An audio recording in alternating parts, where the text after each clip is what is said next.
دو ایسی بلاتے ہیں. وقال النبي صلى الله عليه وسلم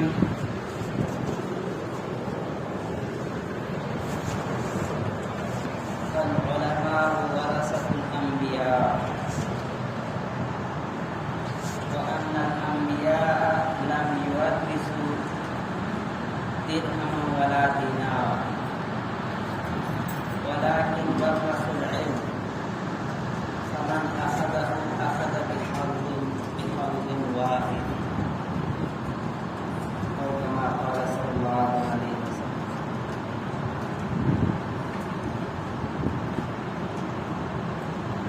میرے محترم بزرگوں اور بھائیوں اور عزیز ساتھیوں، اللہ جل شانہ نے آپ حضرات کو دین کا علم عطا فرمایا. یہ بہت بڑی فضیلت کی چیز ہے. اللہ تعالیٰ کے نزدیک عالم بعمل کا اتنا اونچا مقام ہے، اتنا اونچا مقام ہے کہ اللہ تعالیٰ شانہ اسی علم کے ساتھ اس کو اٹھا لیتے ہیں دنیا سے، اور اسی علم کے ساتھ وہ جنت میں چلا جاتا ہے.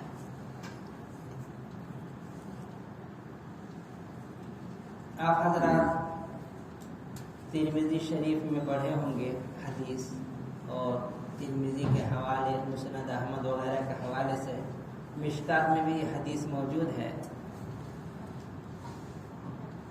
کہ کثیر ابن قیس ایک تابعی ہیں. وہ فرماتے ہیں کہ دمشق کی مسجد میں حضرت ابو الدرداء رضی اللہ تعالی عنہ کے ساتھ بیٹھا ہوا تھا. تو ایک صاحب آیا اور انہوں نے کہا کہ میں حضور صلی اللہ علیہ وسلم کے شہر سے آ رہا ہوں، مدینہ النبی صلی اللہ علیہ وسلم سے. مجھے یہ خبر پہنچی ہے کہ آپ حضور صلی اللہ علیہ وسلم سے ایک حدیث روایت کرتے ہیں، اور کوئی غرض نہیں، اسی کے لیے میں آیا ہوں مدینہ منورہ سے سفر کر کے. تو فوراً انہوں نے حدیث سنائی. کیا سنائی؟ من سلک طریقا یطلب فیہ علما سلک اللہ بہ طریقا من طرق الجنہ.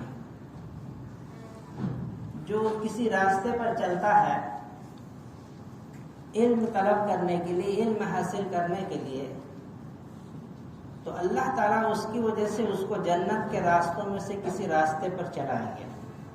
جنت کے راستے پر چلانے کا کیا مطلب؟ اللہ تعالیٰ اس کو جنت میں داخل کریں گے، ایسے راستے پر چلائیں گے. یعنی اس کا خاتمہ ایمان پر ہوگا. یہ مطلب ہے حدیث کا. ایمان پر خاتمہ ہوگا اور ایمان کے ساتھ وہ دنیا سے چلا جائے گا اللہ کی رضا حاصل کرتے ہوئے. کتنی بڑی سعادت کی بات ہے. بتائیے، حضور صلی اللہ علیہ وسلم فرما رہے ہیں کہ وہ جنت کے راستے پر اللہ تعالیٰ اس کو چلائیں گے. اللہ تعالیٰ جب جنت کے راستے پر چلائیں گے تو کیا جنت میں نہیں پہنچے گا وہ؟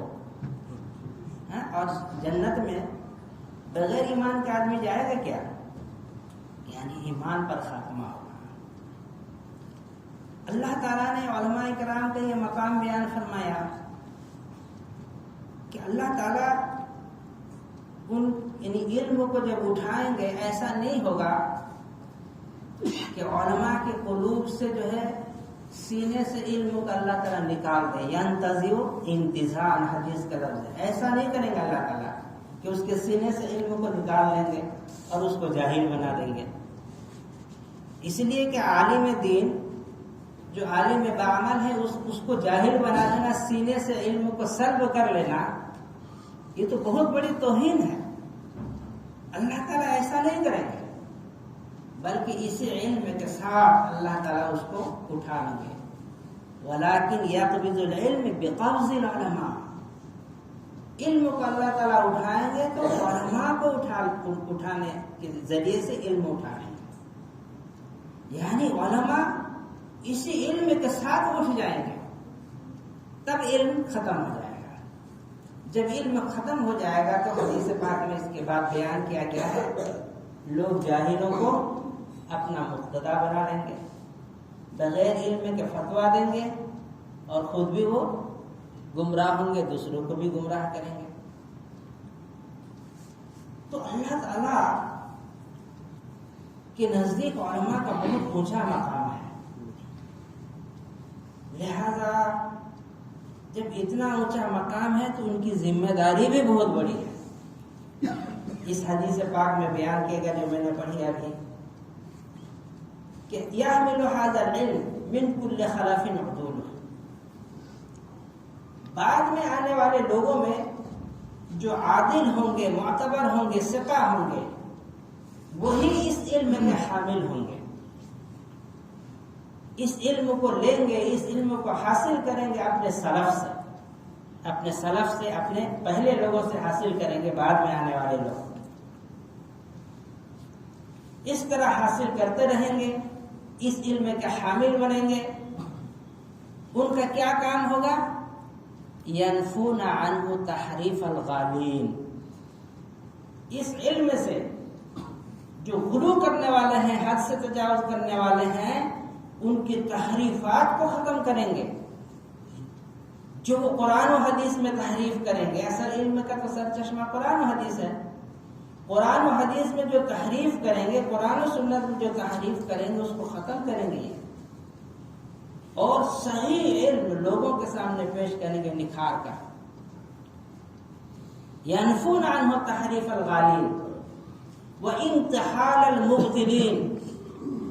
دوسرا کام کیا ہوگا؟ باطل پرستوں کے جھوٹ کو وہ ختم کر دیں گے، ان کا تعاقب کریں گے. وہ جھوٹ جو بولیں گے باطل پرست، ان کے جھوٹ کو ختم کریں گے.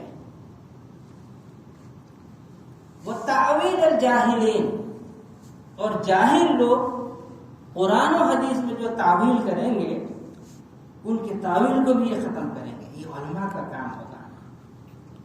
تو اللہ تعالیٰ نے ہمیں علم عطا فرمایا اور ہماری فضیلت بھی بیان فرمائی اپنے رسول صلی اللہ علیہ وسلم کے ذریعے سے، لیکن ساتھ ساتھ اپنی ذمہ داری بھی ہمیں بتا دی.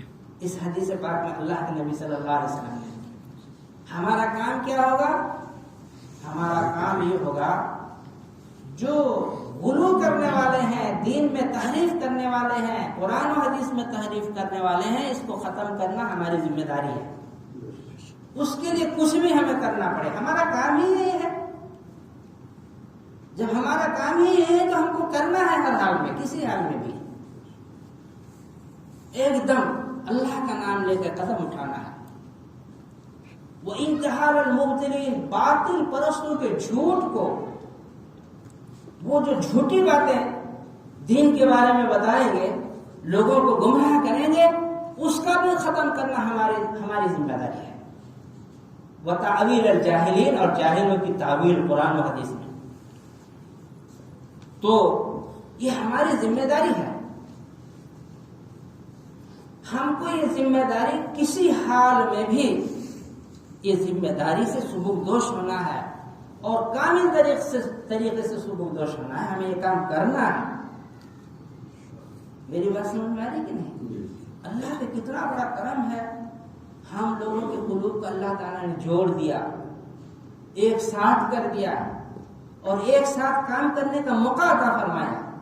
یہ اللہ کا کتنا بڑا فضل ہے. اس پر اللہ کا شکر ادا کرنا چاہیے. دلوں کا جڑنا آپس میں اور کام کے لیے یعنی فکر مند ہونا، کوشش کرنا، یہ اللہ کی بہت بڑی نعمت ہے. معلوم ہوا کہ اللہ تعالیٰ نے ہمیں بے حس نہیں بنایا ہے. حساس علماء میں اللہ تعالیٰ نے ہمیں شامل فرمایا، اس کا بڑا فضل ہے. اس لیے میرے بھائیوں، ہمیں تو یہ کام ہر حال میں کرنا ہے. اب کس طرح کرنا ہے، کس طرح کرنا ہے، بس حالات کے اعتبار سے کرنا ہے. آپسی مشورے سے پہلے سے کچھ پلان یعنی حتمی پلان ہم نہیں بنا سکتے. محبت تجھ کو آداب محبت خود سکھا دے گی، ذرا آہستہ آہستہ ادھر رجحان پیدا کر۔ اللہ تعالیٰ خود جو ہے ہماری رہبری کریں گے ہمارے جذبات کو دیکھ کر، اور ایسی رہبری کریں گے کہ ہم پہلے کچھ سوچے ہوں گے لیکن اللہ کا نظام کچھ اور ہو جائے گا۔ اس لیے گھبرانے کی بات نہیں، گھبرانے کی کوئی بات نہیں۔ اللہ تعالیٰ قادر مطلق ہے، ہم بالکل عاجز ہیں، ناتواں ہیں، ہمارے بس میں کچھ نہیں ہے، لیکن اللہ تعالیٰ کام لینے والے ہیں، اس لیے گھبرانے کی کوئی بات نہیں ہے۔ ہم اللہ کی مدد کے محتاج ہیں، اللہ سے دعا کریں گے۔ میں نے پہلے بھی بتایا، لا غنی عن اللہ تعالی، اللہ سے کوئی مستغنی نہیں۔ من استغنی عن اللہ طرفۃ عین فقد کفر وہو من اہل الحین۔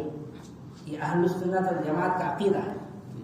اس عقیدے پر ہمارے اکابر جمے ہوئے تھے، یعنی حضرت مولانا رشید احمد گنگوئی رحمت اللہ علیہ کی شان، اپنی نفی اپنی نفی اپنی نفی، لیکن کام کتنا بڑا اللہ تعالیٰ نے ہم سے لیا۔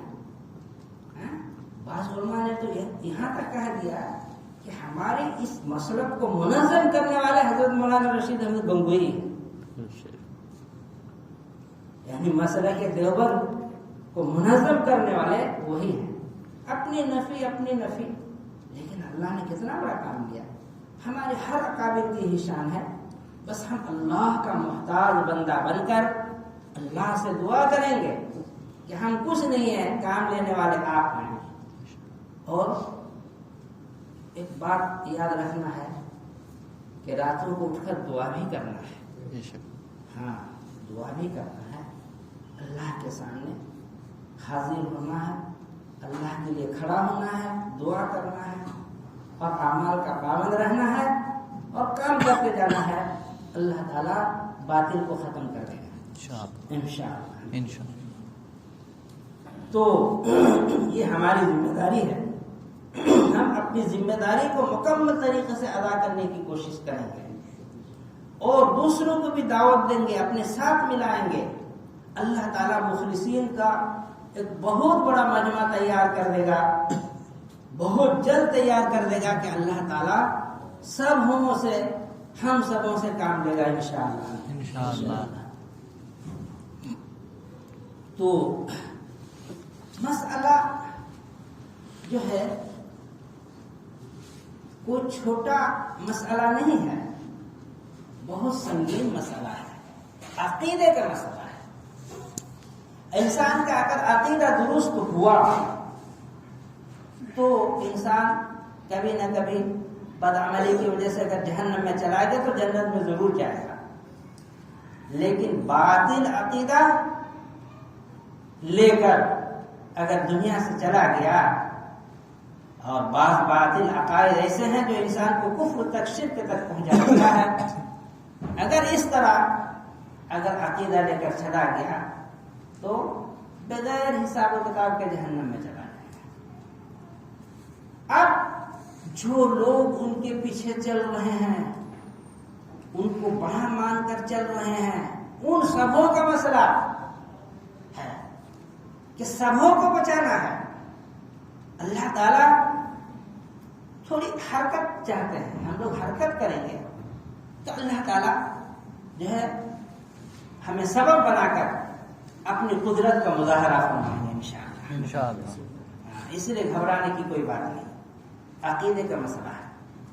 جس طرح ہمارے سامنے بہت سے گمراہ فرقے اس وقت موجود ہیں، شیعہ ہے، خوارج ہے، مرجئہ ہے، کرامیہ ہے، جہمیہ ہے، معتزلہ ہے، اور ہمارے سامنے جو اس وقت بہت سے فرقے موجود ہیں جو اہل سنت والجماعت سے خارج ہیں، تو سمجھیے کہ ایک نیا فرقہ وجود میں آ چکا ہے۔ اسی طرح جو اہل سنت والجماعت سے بالکل خارج ہے، چونکہ عقیدے کا اختلاف ہے۔ میں پہلے بھی بتا چکا ہوں کہ عقیدے کے اختلاف کی وجہ سے فرقہ وجود میں آتا ہے۔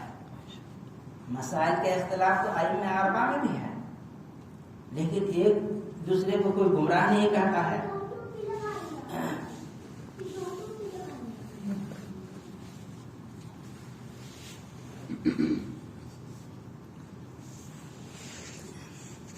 اور ان کو فرقہ نہیں کہا جائے گا، 4 فرقہ، کیونکہ عقیدہ سب کا یکساں ہے، عقائد کے اعتبار سے سب متحد و متفق ہے۔ اعمال کے اختلاف اتنا خطرناک نہیں ہے، بلکہ کبھی رحمت بھی ہے، بہت سی گنجائش نکل جاتی ہے۔ اب گنجائش کی مثال میں دے رہا ہوں، جیسے ہمارے اکابر نے حضرت امام مالک رحمۃ اللہ علیہ کے قول پر فتویٰ دیا، جس کا شوہر غائب ہو جائے، جس عورت کا شوہر غائب ہو جائے 4 سال کے بعد نکاح فسخ کر دیا جائے گا۔ لیکن امام ابو حنیفہ کا مسلک تو یعنی اس کے سارے ہم اثر مر کے ختم ہو جائیں تب فیصلہ کیا جائے گا، اس کے ہم عمر جتنے بھی ہیں سب ختم، تب فیصلہ کیا جائے گا اس کا شوہر مرا، تو اس وقت کیا کرے گی عورت؟ ہاں کیا حل ہے، کیا فائدہ ہوگا اس کو؟ پوری جوانی تو ختم ہو جائے گی۔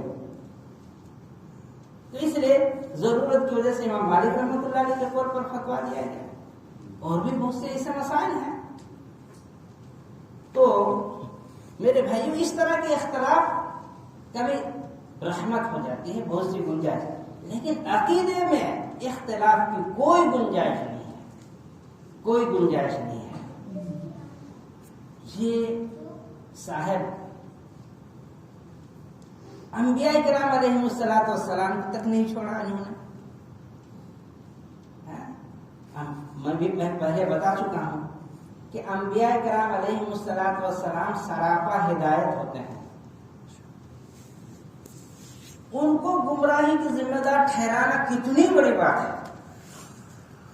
اب اعتراض نہیں ہوتا ہے کسی کے دل میں، بھائی اللہ تعالیٰ نے ایسے کو کیوں نبی بنا دیا، جس نے جو گمراہ کر دیا لوگوں کو؟ اعتراض ہے نا، کہ اعتراض کس پر ہوگا؟ اللہ تعالیٰ پر ہوگا۔ تو اللہ تعالیٰ تمام انبیاء کرام علیہم الصلوۃ والسلام کو امت کے لیے نمونہ بناتے ہیں۔ ایک بات یاد رکھیں، صرف حضرت نبی کریم صلی اللہ علیہ وسلم ہی کی بات نہیں ہے، ہر زمانے کے نبی اپنی امت کے لیے نمونہ ہوتے ہیں، اور تمام انبیاء کرام علیہم الصلوۃ والسلام معصوم ہوتے ہیں گناہ صغیرہ اور گناہ کبیرہ سے۔ یہ اہل سنت والجماعت کا عقیدہ ہے،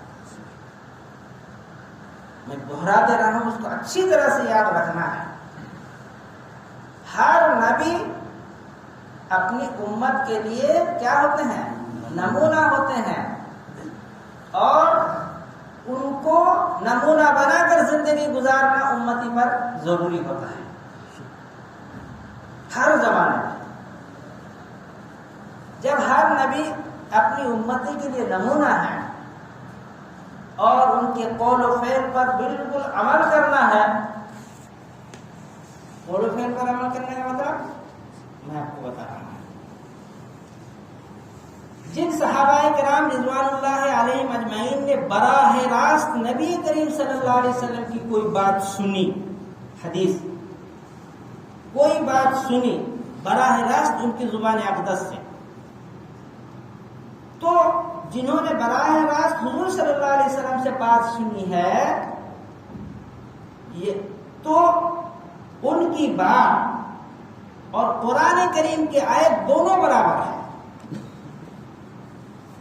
یہ تقسیم حدیث کی صحیح، حسن، صحیح، حسن، ضعیف وغیرہ، مرسل، یہ سب جو روایتوں کی اقسام ہے، سند کے اعتبار سے ہم تک پہنچنے کے اعتبار سے ہے، لیکن جنہوں نے براہ راست حضرت نبی کریم صلی اللہ علیہ وسلم سے کوئی بات سنی ہے، ان کے نزدیک حضور صلی اللہ علیہ وسلم کی وہ بات اور قرآن کریم کی آیت دونوں برابر ہے، دونوں میں کوئی فرق نہیں، بس فرق اتنا ہے کہ قرآن کریم وحی مطلوع ہے، اور حضور صلی اللہ علیہ وسلم کی بات وحی غیر مطلوع ہے۔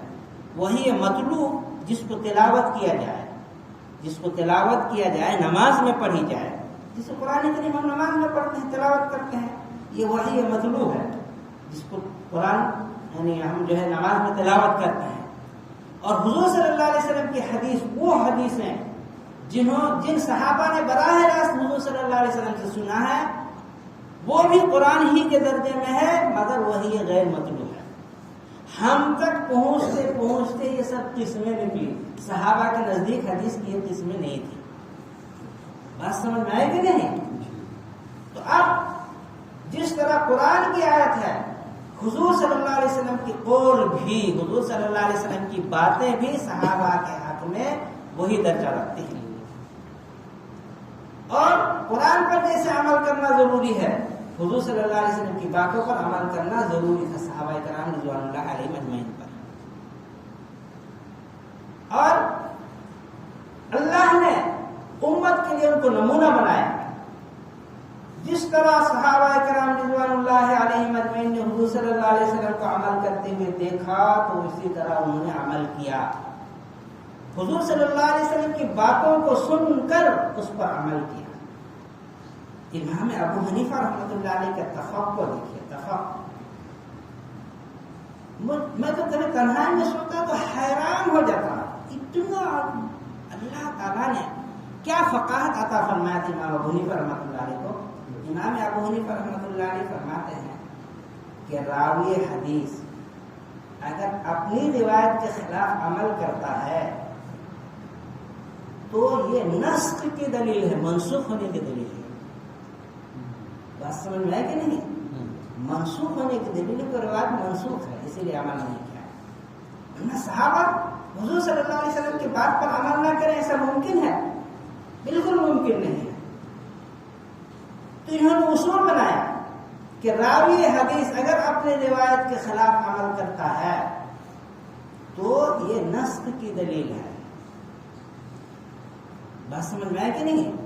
جیسے رفع یدین کے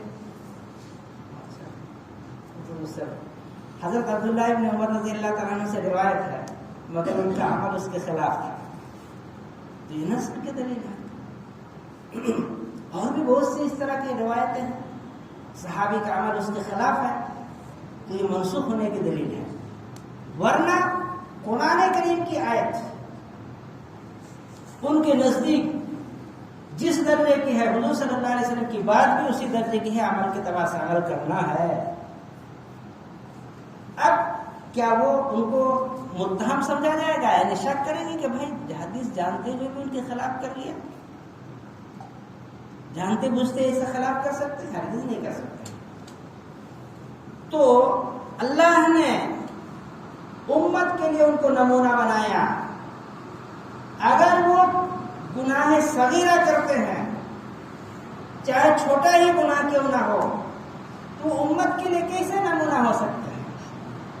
سوچئے، نمونہ بن سکتے ہیں امت کے لیے؟ نہیں بن سکتے۔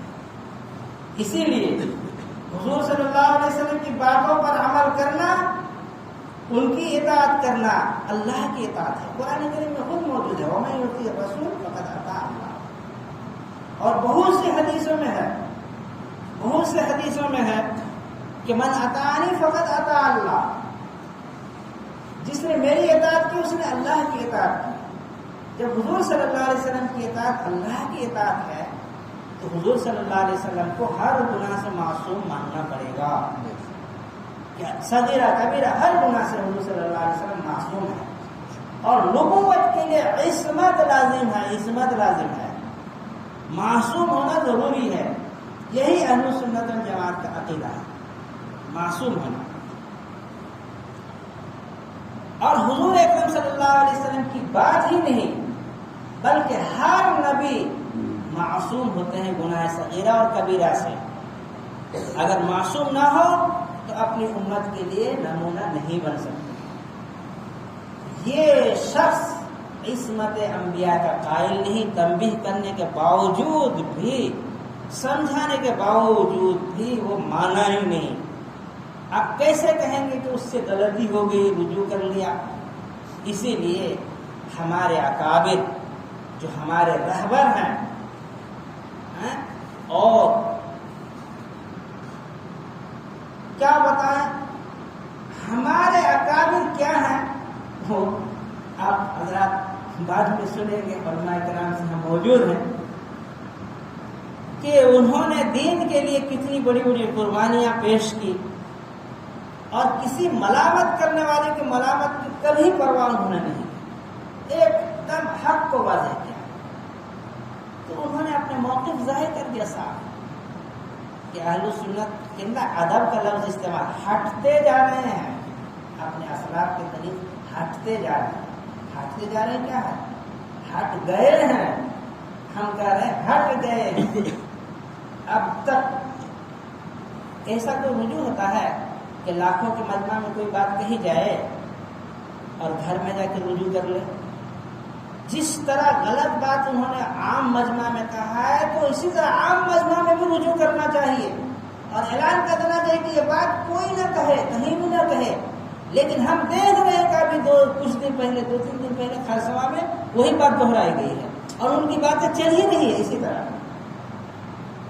تو یہ تو گمراہی کا امام بن چکا ہے۔ یہ جو دعویٰ کرتا ہے میں حنفی نہیں ہوں، میں تو محمدی ہوں، اور نیا طریقہ نماز کا ایجاد کر دیا فقہاء کرام کے خلاف، یہ پڑھو اور یہ پڑھو، وہ پڑھو وہ پڑھو، جس کی میں نے کچھ وضاحت کی تھی اس سے پہلے بھی۔ تو فقہ کے اعتبار سے فقہ بھی نہیں مانتا ہے، اپنے آپ کو محمدی کہتا ہے، خود اقرار کرتا ہے۔ دیکھ لیجیے گا کہانی کیا ہے نا اپنوں کی زبانی، تو اس کتاب میں دیکھیے گا صاحب کہتے ہیں محمدی حنفی نہیں، اور نماز کا الگ طریقہ۔ یعنی مطلب یہ ہے کہ اسی مسجد میں حضرت مولانا الیاس صاحب نے نماز پڑھی، نماز پڑھائی، حضرت مولانا یوسف صاحب رحمۃ اللہ علیہ نماز پڑھی، نماز پڑھائی، اور حضرت جو ہے کیا کہتے ہیں انعام الحسن صاحب رحمۃ اللہ علیہ نے نماز پڑھی، پڑھائی، ابھی نماز پڑھاتے رہے۔ وہ جو ہے ان کا طریقہ غلط تھا کیا؟ وہ فقہ کو نہیں جانتے تھے، وہ جاہل تھے، یعنی ایسا بد یعنی بے اعتمادی پیدا کیا ہے تقریباً 25-30 سال سے ان حضرات سے، ایسا کیا ویسا کیا، میں صحیح کر رہا ہوں، میں صحیح کر رہا ہوں کر کے سب سے پہلے علماء حق سے بدظن کیا، اس نے بدظن کر کے اتنے متنفر کر دیا علماء حق سے۔ مولانا کلیم الدین صاحب ابھی آ چکے ہیں، ان سے پوچھ لیجیے، وہ سہراب بھائی کے ساتھ گئے تھے مرکز مشورے میں، کیا لفظ انہوں نے استعمال کیا؟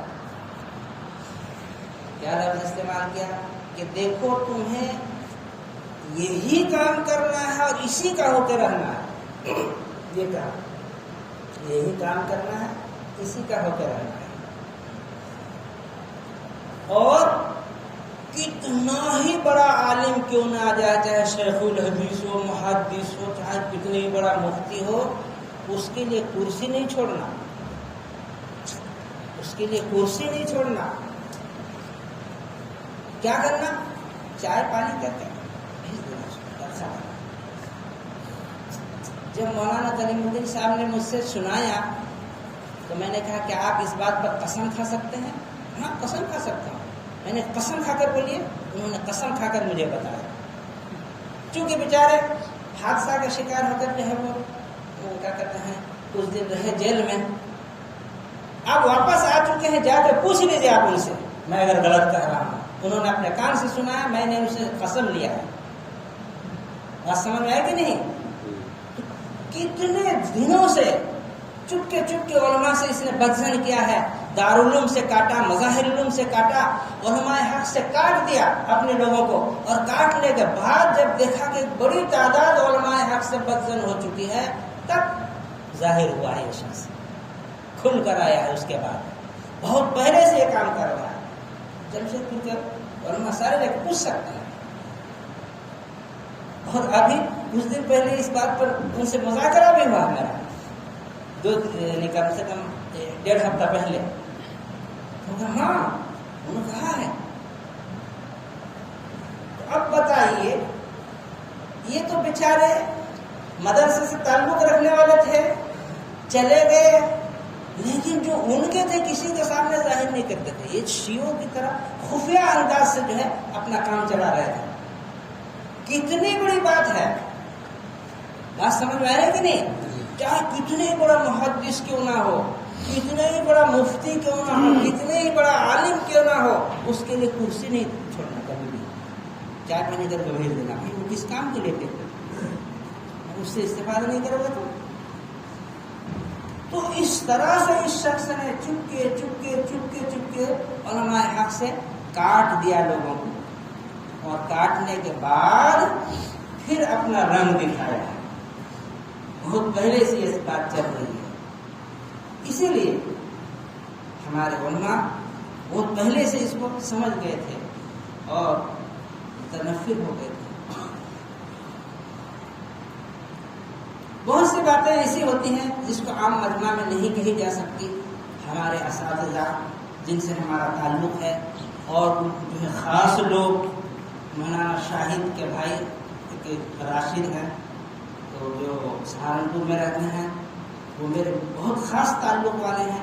انہوں نے ایسی ایسی باتیں بتائی، ایسی ایسی باتیں بتائی کہ انہوں نے جا کر خود دیکھا. اس لیے کہ مولانا زہیر الحسن صاحب کی اہلیہ ان کی بہن ہے، آنا جانا ہے، تعلق ہے، اور میرے پکے بے تکلف دوست ہیں، بہت جگری دوست ہیں. ایسی ایسی باتیں بتائیں اور کہا دیکھ یار تو مفتی ہے، اللہ تعالیٰ تجھے سب سے پہلے پکڑے گا اگر تو حق کو واضح نہیں کرے. اور بہت سارے بڑے بڑے علماء کے بارے میں کہا کہ وہ جاتے ہوئے ان کے پیچھے نماز نہیں پڑھی اپنے مجمع کو لے کر، خاص وہی سہارنپور کے، اور اپنے ساتھیوں سے کہا اس کے پیچھے نماز نہیں پڑھی. یہ تو مرتد ہو چکا ہے، مرتد ہو چکا ہے، کہتے ہیں اس کے پیچھے نماز نہیں پڑھی. کیا بات ہے!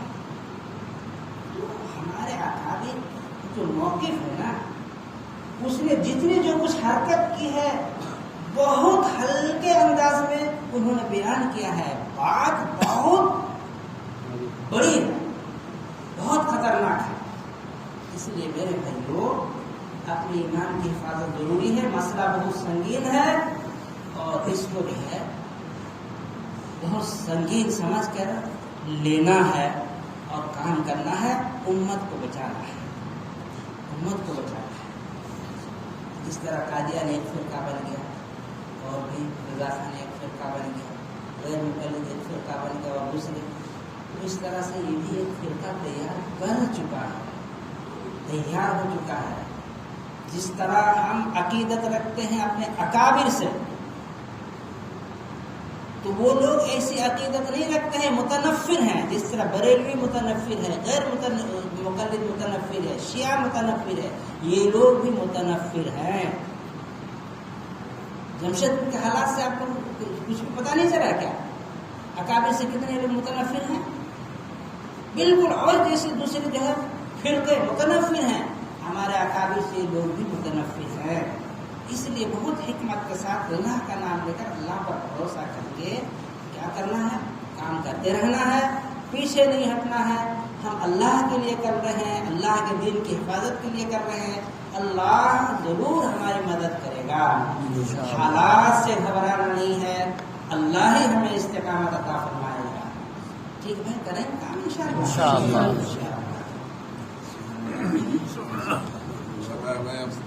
اتنا نہیں ہے، سب لوگ کر لیجیے.